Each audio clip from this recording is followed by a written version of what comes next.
दोस्तों आज के इस वीडियो में हम समझेंगे जो अपना ये कैपेसिटर ड्यूटी कंडक्टर होता है।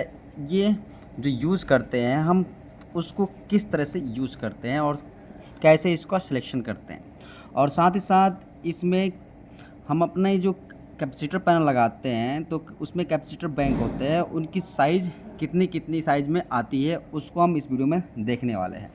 तो दोस्तों जब आप देखोगे यहाँ पर थोड़ा नज़दीक करो, यहाँ फोकस करो, तो आप देखिए जो केवीआर है ये 3 फेज़ का कैपेसिटर होता है दोस्तों, जिसमें हम केवीआर 440 वोल्ट की जो कैपेसिटर बैंक होता है, कैपेसिटर होता है, उसका इस्तेमाल करते हैं।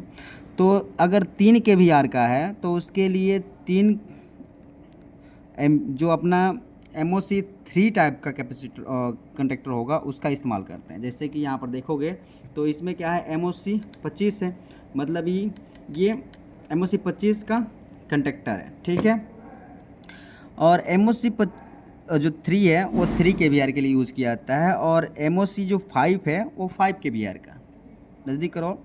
और जो MOC 8.5 है उसके लिए 8.5 केवीआर का, मतलब जितना केवीआर होगा उतना ही MOC वाला आपको कंडक्टर इस्तेमाल करना पड़ता है। जैसे कि MOC 25 है तो 25 केवीआर के लिए हम MOC 25 का जो अपना ये केवीआर है 25 केवीआर का, अगर अपने पास 25 केवीआर का कैपेसिटर है तो उसके लिए हम MOC 25 का ही ये special type of capacitor duty conductor का इस्तेमाल करते हैं, ठीक है। तो ये बहुत इजी होता है, और इसका इस्तेमाल क्यों करते हैं दोस्तों, हम नॉर्मल टाइप का जो कंडक्टर होता है उसका इस्तेमाल क्यों नहीं करते हैं। बहुत सारे वीडियो मैंने बताया भी है। हमेशा याद रखिए ये डैम्पिंग रजिस्टर ब्लॉक होता है जो कि करेंट को लिमिट करता है। अगर आपसे इंटरव्यू में पूछा जाए कि कैपेसिटर स्पेशल टाइप ऑफ जो कंडक्टर होता है वो क्यों कैपेसिटर बैंक में अपने कैपेसिटर को स्टार्ट करने के लिए इस्तेमाल किया जाता है, ये APFC पैनल में, automatic power factor control panel में, तो आप सिंपल से बता दीजिएगा कि ये रजिस्टर ब्लॉक होता है। अगर साधारण जो पावर कंडक्टर अगर उसका इस्तेमाल करेंगे तो वो बहुत जल्द ही ख़राब हो जाता है और बहुत जल्दी उसमें दिक्कतें आने लगती हैं, ठीक है।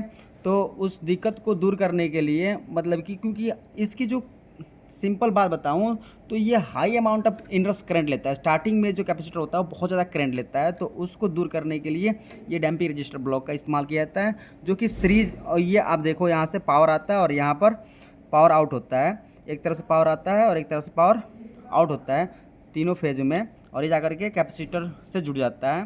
तो यहाँ से यहाँ के बीच में हर एक पॉइंट पे ये रजिस्टर ब्लॉक लगा हुआ है। मतलब ये क्या हुआ, डायरेक्ट लोड सीरीज, लोड के सीरीज में नहीं है, ये लोड के सीरीज में नहीं है। यहाँ से जो पावर है वो तो यहाँ पर आया ही है, लेकिन उसमें जा कर के उसके ऊपर ये डैम्पिंग कर दिया गया है। मतलब कि आप समझ लीजिए कि ये कंटेक्ट है, ठीक है, ये कंटेक्ट है। और इसमें क्या है आपका, ध्यान समझिएगा, यहाँ पर आपका कंटेक्ट है। जैसे ही आपका ये चालू होता है तो ये क्या होता है, ये इसमें सट जाता है। जैसे कॉइल एक्टिवेट होता है, ये A1 और A2 समझ लीजिए, तो ये सट जाता है इसमें। और जो डैम्पिंग रजिस्टर ब्लॉक होता है वो इसी पे जुड़ा होता है, ठीक है ना, इसी पे जुड़ा होता है। जब तक ये बल अलग है तो अलग है, लेकिन जैसे जुड़ता है तो ये भी इसमें डैम्पिंग रजिस्टर ब्लॉक आपका जुड़ जाता है, ठीक है। तो ये अब ये वाला पॉइंट तो ऑलरेडी यहाँ पर सटा हुआ है, जब आप चालू करोगे तो ये सटता है, ठीक है। ये भी NO ही होता है, ये भी आप समझ लीजिए NO होता है, क्योंकि आप जितना आप दबाते हो ना, इसको दबाते हो तो इसका कंटेक्ट इससे जुड़ता है, ठीक है। तो ये बात छोड़िए, हमारा जो मेन मकसद था वो है इसको समझना कि MOC जो कंडक्टर होते हैं कितने साइज़ में आते हैं। तो आप बता सकते हो MOC 3 से लेकर के 100 तक आपको ये मिल जाते हैं LNT में। और इसमें फिर आपका KVR 100 KVR तक आप कैपेसिटर बैंक यूज़ करते हैं, और इसका रेटेड करंट कितना होता है आप देख सकते हैं, 3 का 4, 5 का 7 और 8.5 KVR का 11, उस पर रेटेड करंट आपको देखने को मिलेगा। और उसके लिए कितने का हम MCB यूज करते हैं या MCCB यूज करते हैं या कोई ब्रेकर हम कितने का यूज़ करते हैं, तो आप देख सकते हैं कि अगर 3 KVR के लिए है तो 16 का, 5 KVR के लिए 20 का, और जो आपका ये 8.5 KVR है तो उसके लिए 25 का। ऐसे करके आप यहाँ पर नोट कर सकते हैं आप हर एक के लिए कितने केवीआर के लिए कितना एमओसी के लिए, ऐसे कितना केवीआर के लिए कितना का ब्रेकर आपको लगाना है, आप इसको अच्छे से नोट कर लीजिए। ठीक है, बहुत अच्छी पॉइंट है, क्योंकि ये पॉइंट आपके पास होनी चाहिए। तो इतना तो क्लियर हो गया। अब ये पूरा डाउट है। अब जैसे जब कैपेसिटर बैंक सिलेक्शन किया जाता है ना, तो उसका सिलेक्शन होता है दोस्तों हमारे ट्रांसफार्मर के 25 से 40% के ऊपर।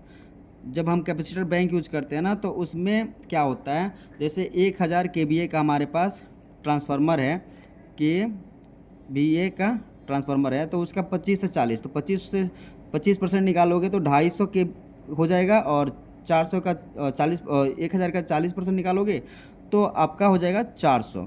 तो ये 250 KVAR और 400 KVAR, इसी के बीच में आपका टोटल आपको केवीआर का कैपेसिटर यूज करना पड़ता है। तो आप क्या करते हैं, एक साथ 250 केवीआर का कैपेसिटर नहीं यूज कर सकते हैं, तो उसके लिए छोटे छोटे कैपेसिटर, क्योंकि लोड भी छोटे कोई ज़्यादा कंपनी में छोटा लोड होता है, कोई छोटा मोटर होता है, कोई बड़ा मोटर होता है, और बहुत सारे मोटर होते हैं, सभी चलते रहते हैं। तो उसके बाद पावर फैक्टर अपना डाउन होता है। तो पावर फैक्टर को इम्प्रूव करने के लिए, यूनिटी करने के लिए, मतलब यूनिटी मतलब एक करने के लिए हम क्या करते हैं, छोटे छोटे कैपेसिटर बैंक यूज़ करते हैं, और सबको धीरे धीरे हमारा ऑटोमेटिक पावर फैक्टर कंट्रोल क्या होता है, चालू करता है, और केवीआर को जो अपना पावर फैक्टर होता है उसको इम्प्रूव करने की कोशिश करता है। तो क्या होता है कि उसमें छोटे छोटे पावर कैपेसिटर बैंक यूज़ करता है, जैसे कि 5 केवीआर का ले लिए, एक 8.5 का, 10 का, 12 का, 15 का, 20 का, 25 का, 30 का, या 50-50 का 3-4 ले लिए। ऐसे करके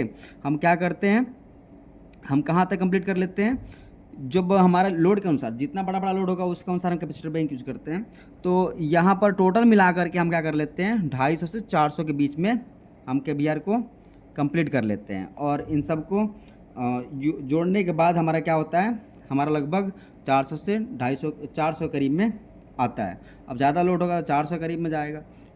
ठीक है, और ज़्यादा और लोड है तो भाई ज़्यादा और लोड है तो और कैपेसिटर पैनल यूज होता है। Capacitor automatic power factor panel एक छोटा कंपनी के लिए छोटा होता है, लेकिन ज़्यादा लोड होता है तो ट्रांसफार्मर ही बढ़ जाते हैं। ट्रांसफार्मर 1 से 2 ऐसे करके बड़ी बड़ी कंपनी में एक ट्रांसफार्मर से काम नहीं चलता है, बहुत सारे और 2-3 ट्रांसफार्मर भी लगे हुए होते हैं। ठीक है, तो आपको ये पूरा क्लियर हो गया होगा कि हम जो एमओसी का सिलेक्शन होता है वो किसके अनुसार करेंगे, हमें पावर फैक्टर इम्प्रूवमेंट के लिए कैसे होगा, तो कितने साइज़ में आते हैं, और जो केवीआर होता है वो कितने साइज़ में आते हैं, और रेटेड करंट क्या होता है, और उसके लिए सर्किट ब्रेकर कैसे यूज़ करते हैं, और जो सिलेक्शन होता है वो किसके हिसाब से हम करते हैं, सिलेक्शन किसके हिसाब से करते हैं हम, 25 से 40% जो हमारे कंपनी में लोड होता है वो ट्रांसफार्मर के अनुसार हम उसका सिलेक्शन करते हैं। किसका, जो अपना ऑटोमेटिक पावर फैक्टर पैनल का ऑटोमेटिक पावर फैक्टर कंट्रोल का पैनल जो होता है उसके अंदर जो कैपेसिटर बैंक लगते हैं उसका हम केवीआर में कैसे सिलेक्शन करते हैं, तो उसके अनुसार हम ये चयन करते हैं कि लगभग 250 से 400 के बीच में केवीआर हमारी पहुंचती है। लोड जितना पड़ेगा तो 400 केवीआर तक जाएगा ज़्यादा से ज़्यादा, क्योंकि हम उससे ज़्यादा लोड नहीं ले सकते ट्रांसफार्मर पर। तो उसी के लिए ये आपको पूरा क्लियरिटी के समझाने की कोशिश किया गया। कोई डाउट रहता है तो कमेंट्स करें, उसके ऊपर वीडियो बनाने की कोशिश किया जाएगा। इसका आप फोटो खींच लीजिए बढ़िया से, ताकि पूरा क्लियरिटी आपको क्लियर से आप समझ पाए। ठीक है, तो उम्मीद करता हूँ कि वीडियो समझ में आया होगा। Thanks for watching this video. मिलते हैं नेक्स्ट वीडियो, तब take care, bye, see you, जय हिंद, जय भारत।